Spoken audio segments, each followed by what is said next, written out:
Là, c'est bon. Je commence par mon petit café. Merci.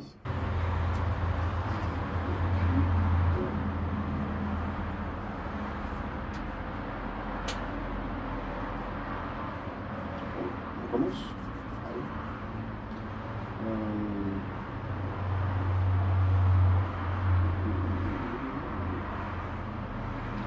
Donc, bonjour Tessa. Bonjour. Merci d'être venu à notre rendez-vous. Je me présente, je m'appelle Romain Lajularias. Je suis conseiller emploi et évolution professionnelle au sein du CLI de Romans. Le CLI, c'est le plan local de l'insertion et de l'emploi. Donc vous êtes bénéficiaire de ce plan, et donc c'est dans ce cadre qu'on se rencontre. L'intérêt pour ce premier échange, c'est d'abord d'évaluer votre situation et faire un diagnostic rapide de là où vous en êtes, de vos projets, des datas d'avancement de vos projets et des différentes options qui s'offrent à vous. D'accord ? Oui. Ça vous va ? Oui. On va prendre à peu près 30 minutes. Ce seront que des questions ouvertes. Donc vous avez le temps de réfléchir pour répondre aux questions que je vous pose. D'accord. Ok ? Oui. C'est bon ? Alors pour commencer, qu'est-ce qui vous amène à ce rendez-vous aujourd'hui et qu'est-ce que vous attendez de mon accompagnement ? Alors aujourd'hui, si je viens vers vous, c'est parce que je suis en recherche d'emploi depuis maintenant 1 an et que malgré tous les conseils qu'on a pu me donner dans mon entourage ou d'autres personnes, j'arrive pas à trouver du travail. Le problème, c'est aussi que je n'ai reçu que des refus et donc j'ai même pas eu l'occasion de pouvoir faire un entretien. Et ça sur 1 an, je trouve ça quand même assez chaotique comme situation. Et donc aujourd'hui, ce que j'aimerais, c'est qu'une personne puisse m'aider à savoir quelles sont mes erreurs peut-être. Quelqu'un qui a les compétences professionnelles pour me conseiller sur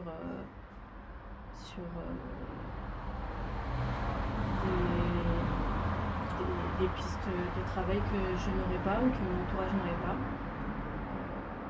Ma lettre de motivation, mon CV aussi peut-être à remodifier. D'accord. D'accord. Donc vous êtes en recherche d'emploi depuis 1 an. Vous avez postulé à diverses offres. Elles se sont toutes révélées négatives après avoir suivi le processus de recrutement, CV, lettre de motivation. Vous n'avez pas eu d'entretien, ou si vous avez eu des entretiens, ça a aussi été un échec. Et maintenant, vous vous posez la question de qu'est-ce que j'ai mal fait, qu'est-ce que j'ai bien fait, et vous cherchez donc un accompagnement professionnel pour vous aider à trouver un travail. Oui, voilà, C'est bien ça ? Oui. D'accord, très bien. On va prendre 5 minutes pour parler un peu de votre situation actuelle, et de votre situation et de votre vie personnelle. Est-ce que vous pourriez m'en dire un peu plus sur quelle est votre situation, où est-ce que vous vivez, avec qui, situation administrative, etc. Alors, je vis chez mes parents depuis que j'ai fini mes études, donc depuis 1 an. Et je ne travaille pas, je suis au RSA, donc je suis suivie par une autre conseillère départementale, c'est pas France Travail, mais c'est un suivi, disons que c'est pas des pistes qu'on me donne, mais plutôt qu'est-ce que tu as fait, est-ce que ça va, et c'est tout. Voilà, je suis en train de chercher du coup d'ouvrir mes horizons et de chercher plutôt en Espagne aujourd'hui. Donc pour ce qui concerne l'administration, hier j'étais au consulat espagnol pour pouvoir faire mon numéro d'identification étrangère, pour pouvoir travailler là-bas, parce que c'est suite à trop-plein émotionnel. J'ai contacté une ancienne collègue argentine qui vit en France, en Espagne depuis 5 ans. Oui. Et je lui ai demandé ce qu'elle pensait de ma situation et de ce que j'avais mal fait pour travailler en Espagne en tout cas. Tout à fait. Et elle m'a demandé si j'avais du coup ce numéro d'identification étranger, parce que sinon je ne pouvais pas travailler là-bas.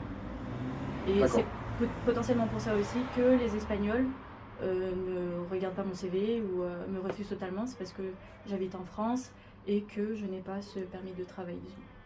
D'accord. Alors, pour récapituler un peu votre situation, vous êtes chez vos parents depuis 1 an, vous avez arrêté vos études il y a 1 an. Oui. Vous faisiez quoi comme études?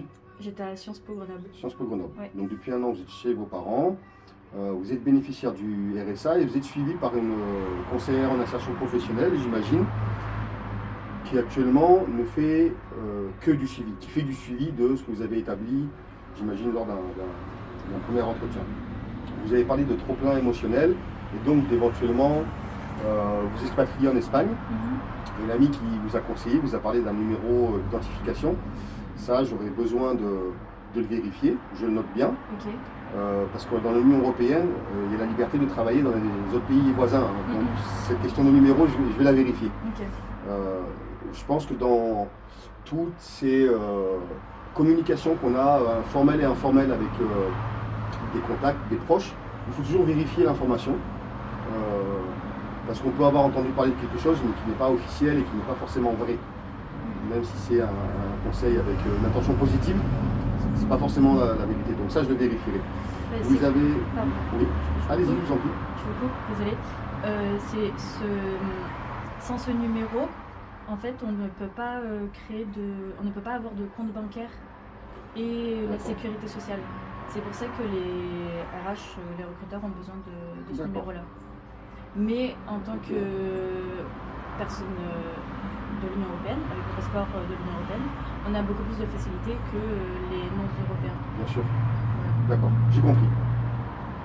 D'accord, j'ai compris. Donc cette question de numéro d'identification européen, ça vous permettrait, ça vous faciliterait pour travailler en Espagne. Voilà. Justement, ça me permet de rebondir sur votre parcours professionnel et où est-ce que vous en êtes aujourd'hui. Vous m'avez dit que vous aviez cherché pendant 1 an et vous avez surtout eu des échecs et que du coup vous vous reportez vers l'Espagne. Est-ce que vous pouvez m'en dire un peu plus sur pourquoi vous allez chercher en Espagne et à quel niveau vous en êtes actuellement? Pourquoi j'ai pensé à l'Espagne? C'est plutôt d'un point de vue politique. D'accord. Donc plutôt me tourner vers un pays avec un gouvernement de gauche. Je sais pas si je dois le dire, mais bon... Allez-y, il n'y a pas de tabou, c'est confidentiel notre discussion. Disons que je me sens pas bien en France en tant que personne racisée et pro-Palestine du coup. Et parce que sur mon CV, comme vous avez pu le voir, il y a marqué plusieurs fois que j'ai fait des choses pour... j'ai travaillé pour la Palestine. Vous avez travaillé en Palestine, j'ai vu sur votre CV, oui. Et donc, des fois, je me demande si c'est pas aussi à cause de ça qu'on me rappelle pas. Mais du coup, l'Espagne, par rapport à ce qui se passe actuellement, politiquement aussi, je sais que l'Espagne, le PIB, il a augmenté de 3% environ, etc. Enfin, ça, c'est vraiment des choses qui me poussent à aller vers l'Espagne. Voilà, aussi, c'est une culture du stress zéro. Et j'en ai besoin étant donné que je suis une personne très très angoissée et que la France est un pays d'angoissés aussi. C'est pas faux. Donc j'ai besoin de partir. Et vu que je parle espagnol, j'avais vraiment besoin de me reconnecter à la langue, à la culture, etc. Parce que quand je suis allée en Argentine, c'est ça qui m'a... Je me sentais moins stressée en tout cas. Et je pense qu'aujourd'hui, j'en ai vraiment besoin. D'accord. Très bien, oui. Si j'essaie de reprendre, vous êtes orienté vers l'Espagne, parce que d'abord vous parlez espagnol et vous avez une expérience dans un pays hispanophone, l'Argentine. Vous avez aussi cette attirance vers des valeurs, je dirais, en tout cas politique ou humaniste de l'Espagne, et avec des valeurs de travail qui sont moins stressantes qu'en France. Oui. C'est ça qui vous attire vers l'Espagne. Aussi parce que l'Espagne aujourd'hui c'est une trajectoire de l'immigration.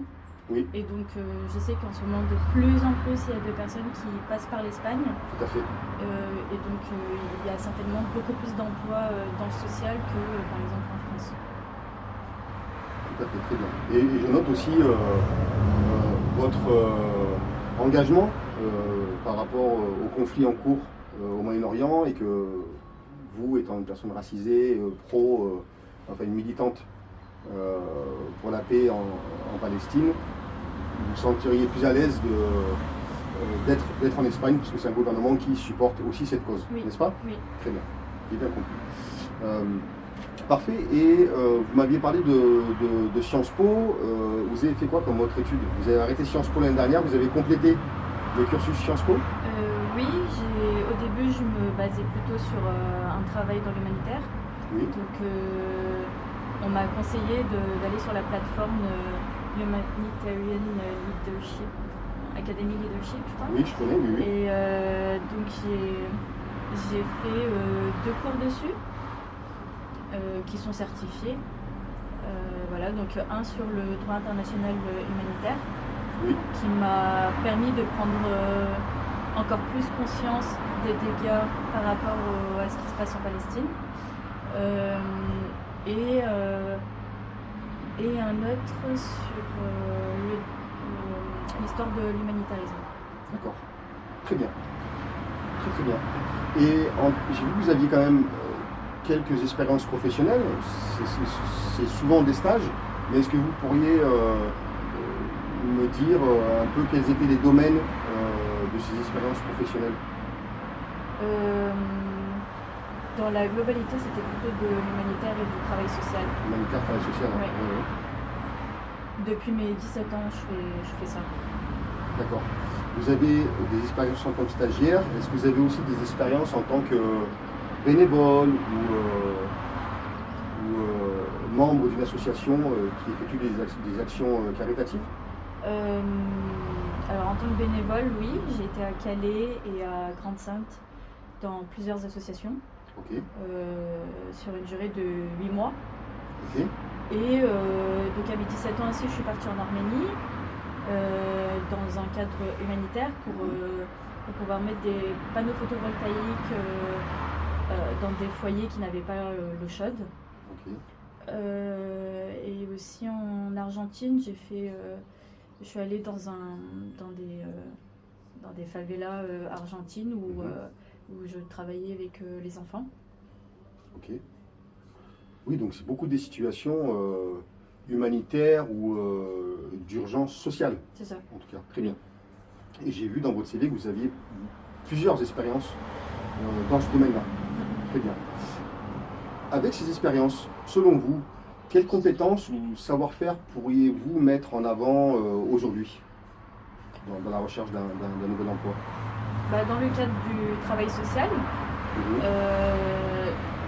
l'empathie, Oui. L'écoute active, Oui. savoir aussi communiquer avec des personnes qui ont peut-être des traumatismes. Ok. Donc une communication aussi interculturelle parce que je parle plusieurs langues. D'accord. Vous parlez combien de langues? Français, anglais, espagnol. Après j'ai des bases en arabe et en russe. Et quand j'étais bénévole à Calais, j'ai appris avec les personnes en situation de migration le sorani qui est un dialecte kurde ou amharique qui est une langue d'Éthiopie. Ok. Donc l'empathie, l'écoute active, la communication interculturelle. La médiation aussi interculturelle. Oui. Parce que j'ai travaillé dans un logement solidaire où on accueillait différentes personnes de différentes religions et cultures. Oui. Voilà. Animation aussi, parce que j'ai travaillé avec des enfants et des jeunes mineurs non accompagnés.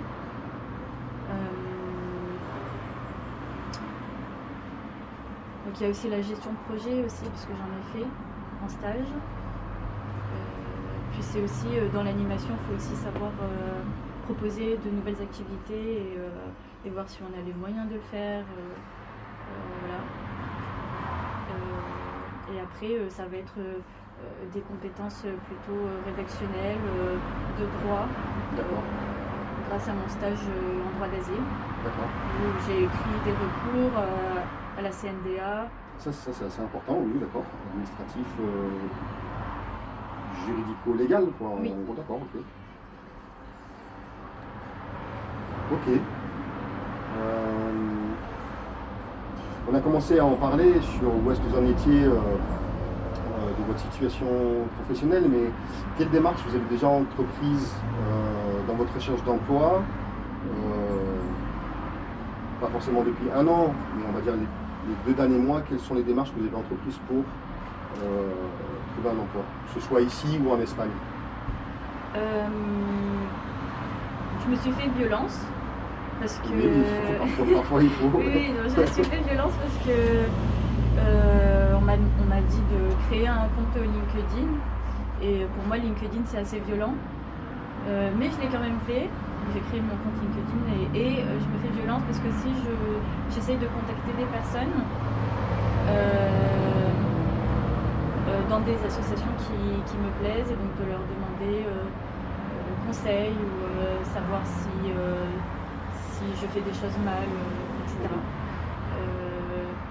Voilà. Bon, je contacte mes contacts, mais ça c'est un peu moins... Vos contacts, c'est votre réseau. Oui. Il faut le considérer comme ça, et même d'utiliser LinkedIn, même en ayant des valeurs qui ne sont pas forcément pour utiliser ce genre de système, c'est aujourd'hui un des canaux de communication les plus privilégiés par les associations et les entreprises pour chercher des employés. Donc c'est un beau conseil, vous avez bien fait de le suivre. Donc votre réseau? Il y a mon réseau, il y a des contacts inconnus, des personnes inconnues aussi que je contacte. Oui. Enfin, je recherche sur LinkedIn. Après, je ne sais pas si c'est considéré comme une démarche, mais j'essaye de m'auto-former grâce à des MOOC. Ok, super. Pour pas rester sans rien faire en fait, même si j'ai pas de travail, pour récupérer un peu le temps perdu, etc. Et rester active aussi. Voilà. Si je comprends bien cette situation où vous êtes sans emploi, créer aussi un stress de l'oisiveté, quoi. Donc vous cherchez à vous occuper de manière utile en faisant ces auto-formations et MOOC, c'est très bien. Ok, est-ce que vous utilisez des outils? Vous m'avez parlé de LinkedIn et de votre réseau. Est-ce qu'il y a d'autres outils que vous utilisez actuellement pour votre recherche d'emploi? Et comment est-ce que ça se passe? Vous m'avez parlé de LinkedIn, vous m'avez parlé de votre réseau. Est-ce qu'il y a d'autres outils que vous utilisez pour vos candidatures, votre CV, tout ce qui vous est utile pour votre recherche d'emploi? Je regarde aussi les formations qu'il peut y avoir sur France Travail. Donc j'ai contacté l'école Océlia. Je ne sais pas si vous voyez ce que c'est. Non, c'est une école où ils délivrent le diplôme d'État ensuite. Donc assistante sociale, éducateur spécialisé, éducateur jeune d'enfants. Donc je les ai contactés à travers la plateforme de France Travail. Oui. Et j'ai contacté l'IET de Grenoble qui faisait un double diplôme justement avec le diplôme d'état d'éducateur spé. D'accord. Voilà.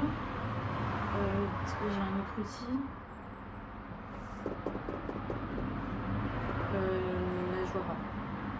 Peut-être les sites d'offres d'emploi, de Indeed, de Hello Work, ce genre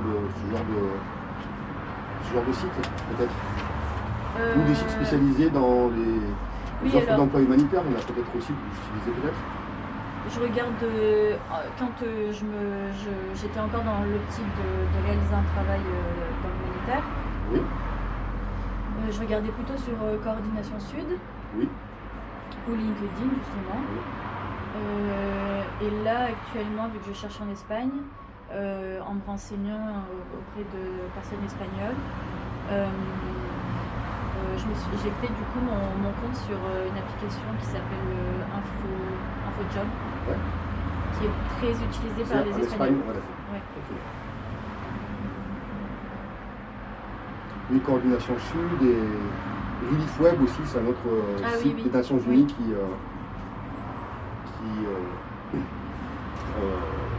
met des annonces d'offres d'emploi à l'international pour les ONG et les Nations Unies. Donc c'est bien si vous avez accès à ces informations.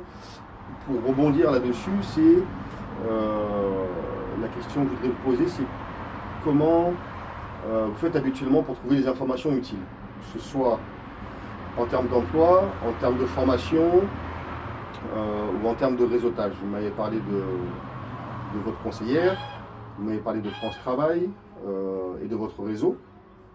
Est-ce que ce sont ces trois sources d'informations que vous utilisez habituellement pour vous renseigner et avoir de l'information utile et fiable pour vos démarches de recherche d'emploi, ou est-ce qu'il y en a d'autres? Après, c'est surtout des recherches personnelles. Recherche perso, oui. Mais ces recherches perso, vous les faites uniquement en ligne, ou vous avez aussi des rencontres, ou vous participez à des ateliers, ce genre de choses? Oui, j'ai participé à un atelier où j'ai pu rencontrer une personne qui travaillait dans l'humanitaire Et oui. et qui m'a beaucoup conseillé sur les formations que je pouvais faire en ligne et qui étaient gratuites, ce que j'avais besoin. Aussi sur mon CV. Voilà. Et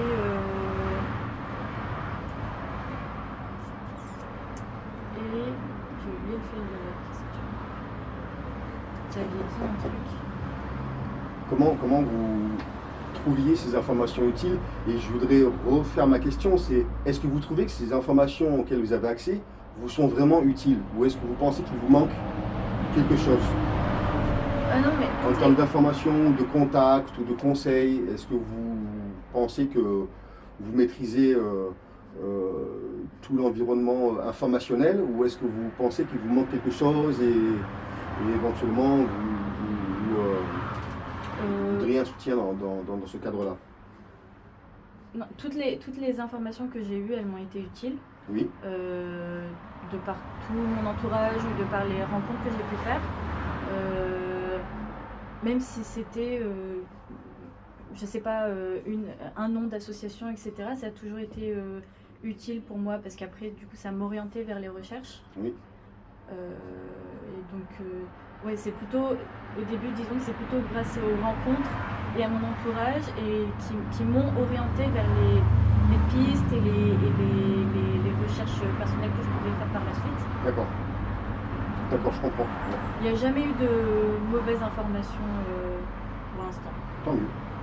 Et c'est vrai qu'un réseau de professionnels va pouvoir vous conseiller, vous donner des astuces, des voies, des chemins ou d'autres contacts qui vont vous permettre de faire grandir ce réseau et d'être le mieux informé possible sur un secteur ou sur une entreprise ou sur un métier donné.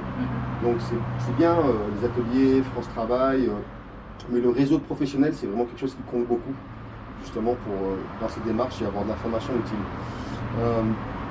On va parler un peu de vos ressources. D'abord, les ressources je dirais humaines que vous avez en vous, en termes de force ou de qualité personnelle qui peuvent vous aider dans votre projet. Ça peut être une attitude, un comportement, une façon de penser, une valeur, ce genre de choses que vous considérez comme une force chez vous pour vous aider dans vos projets, tout simplement. Dans le travail ou dans la recherche d'emploi? Je dirais que c'est ouvert. C'est vraiment des forces que vous avez en vous, des connaissances, des aptitudes, des façons d'être, des comportements qui sont selon vous des bonnes choses, des choses positives qui vont vous aider à atteindre les objectifs de votre projet. Ok. Donc c'est autant dans la recherche que dans l'exécution de certaines tâches ou d'un travail. Ok. C'est vraiment ouvert.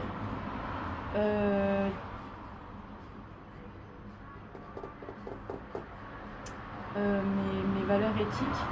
Oui. C'est un peu la question où je vous demande de vous mettre en avant, de me dire de quoi vous êtes fier de ce que vous savez faire. Je dirais pas d'essayer de vous vendre parce que c'est pas dans le cadre d'un entretien d'embauche qu'on est actuellement, mais c'est mettre en avant ce dont vous êtes fier, ce que vous considérez être des forces en vous. Ok. Oui, bah mes valeurs. Valeurs éthiques, oui, très Ouais. bien. Ce qui est important dans les métiers humanitaires ou sociaux. Je pense que je suis plutôt aussi proactive Proactive, ok. et autodidacte. Autodidacte, ok. Je pense que j'ai une intelligence émotionnelle Ok. et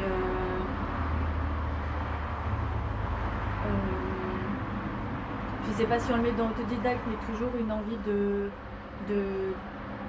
une curiosité, quoi. Je suis très curieuse et j'ai besoin de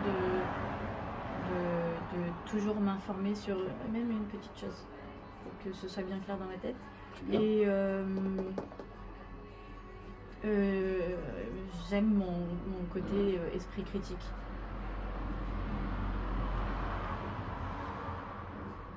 Aujourd'hui, je pense que ce sont des qualités qui sont utiles pour votre situation, le fait d'être proactive, autodidacte, et aussi pour le secteur où vous recherchez un emploi. Je trouve que ce sont des forces très intéressantes.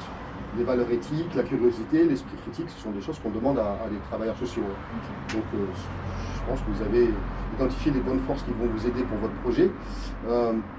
On a parlé aussi des soutiens que vous avez dans votre vie, mais j'aimerais savoir, en dehors de votre réseau professionnel, est-ce qu'il y a d'autres soutiens sur lesquels vous pouvez compter pour vous aider à atteindre ou à mettre en place votre projet? Ça peut être sportif, familial, ce genre de choses. Oui, Vous m'avez dit que vous étiez chez vos parents, donc déjà vous êtes à la rue, vous pouvez compter Oui. sur eux. oui, ça c'est sûr que oui, je peux Oui. compter sur eux pour l'hébergement. La famille et les parents, oui. Uh-huh. D'accord. Et après, La sur, famille ou que les parents qui vous aident? non, la famille proche. Famille proche, hein, Oui. d'accord, ok. Je sais Ils que vous je parle soutiennent, beaucoup avec, ouais. avec une de mes sœurs aussi sur voilà. Ok. Mais et après, c'est plutôt des collègues. Donc quand je dis collègues, amis, voilà, qui sont dans la même situation que moi surtout, Ouais. ou alors qui ont été dans la même situation que moi. D'accord. Donc mentalement, ça fait du bien de savoir qu'on n'est Oui. pas seul, quoi. Oui.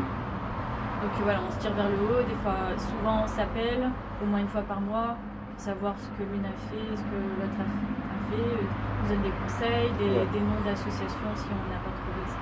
Ouais. Et ouais, donc ça c'est plutôt ça qui m'est C'est utile. super bien, ça, c'est super important d'avoir des gens autour de vous pour vous accrocher, quoi.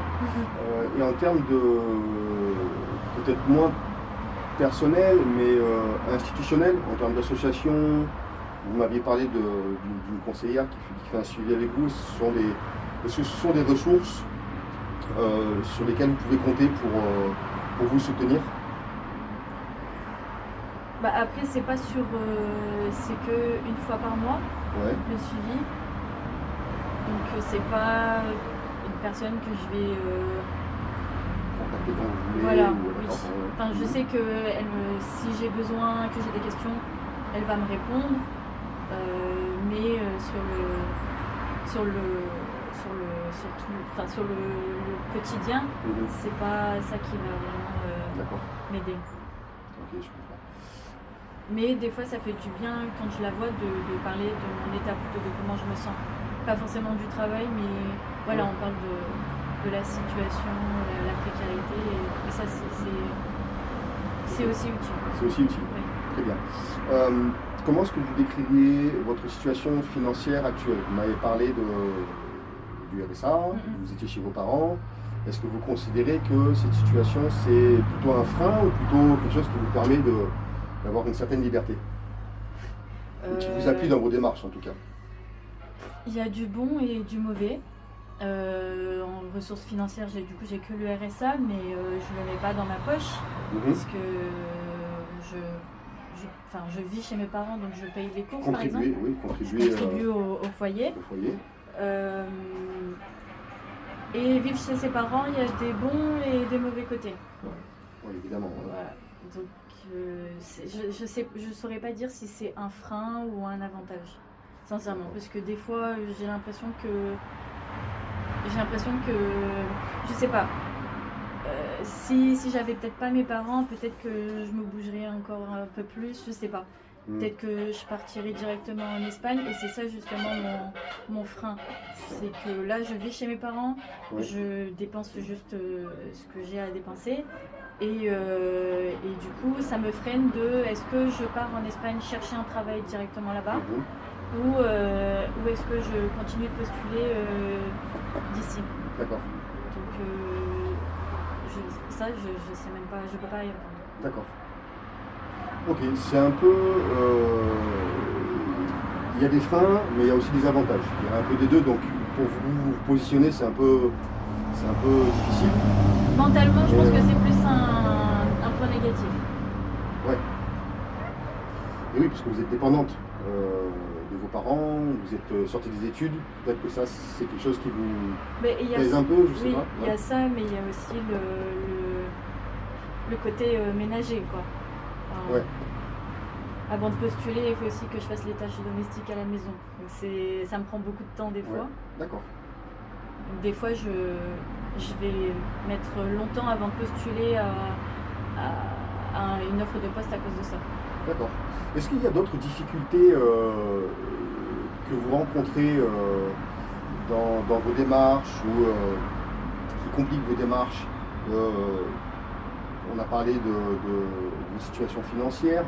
Est-ce qu'il y a d'autres choses dont vous voudriez partager qui peuvent être un frein à votre recherche d'emploi?